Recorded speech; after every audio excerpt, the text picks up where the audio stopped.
Hello mga kananay, magpunta kami sa town kasi may bilhin kami. So ito yung alaga ko, oh. Ang bigat talaga dalhin. Ay na lang, wala akong magawa kasi para din akong nanay niya na laging humahawak. Pag andun ako sa town, pag uwi ko sa bahay, yun, masama yung pakiramdam ko kasi ang bigat talaga nito. Ang bigat ng bata namin. So maglakad tayo kasi mag-aral daw siya. Magbili kami ng bilihan ng gamit ng kanyang papa ito, no. So punta kami ng town.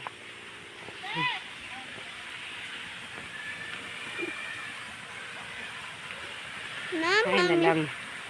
So lakad namin doon pa, ang daan namin ang hirap. Wala kasing sasakyan dito sa amin.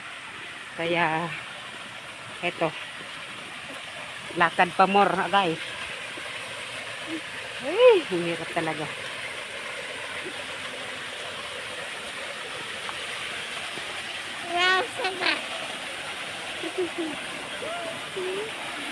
Dito din ang kasama ko, oh.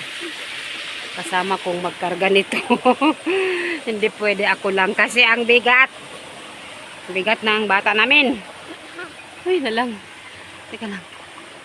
Ikaw magdala. Eh. Sige. Kuha.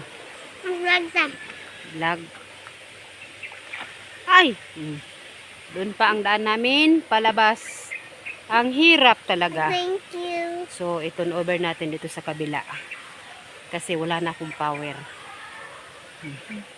Grabe. Ate ganda. Ninda simulan.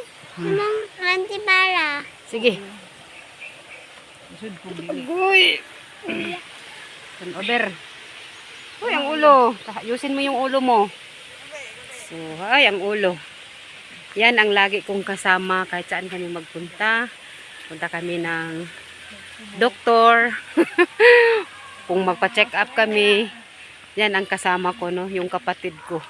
Kasi ang hirap talaga pag wala kang kasama. Pag yung dinadala mo PWD, ang bigat sa katawan, ang bigat kargahin. Napakahirap talaga. Pero wala tayong magawa kasi yan ang bigay sa atin ng Panginoon. Kailangan natin dito yung katawan natin malakas. So mga kananay, maraming salamat po sa lagi nyong panonood sa mga video ko, kahit na hindi maganda pero andyan pa rin kayo nanonood lagi. So yun lang po. Maraming salamat po ulit. Bye bye.